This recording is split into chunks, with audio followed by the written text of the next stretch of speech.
peringkat negeri Johor bagi tahun 2024.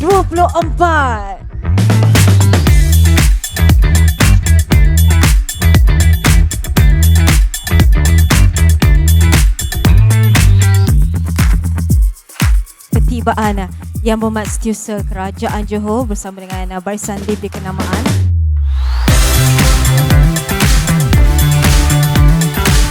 Kita dapat bersama-sama pada malam ini di Majlis Penganugerahan Kumpulan Inovatif dan Kreatif Peringkat Negeri Johor tahun 2024. Inovasi itu datang dari orang-orang yang menikmati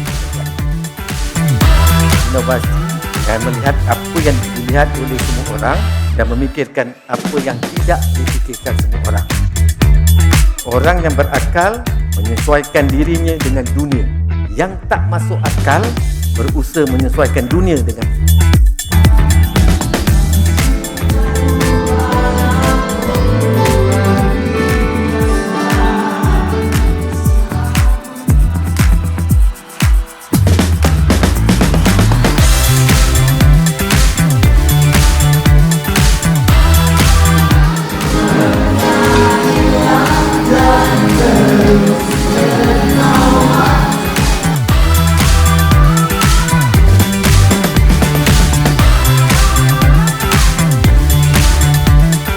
Johan bagi pertandingan Kumpulan Inovatif dan Kreatif Peringkat Negeri Johor tahun 2024.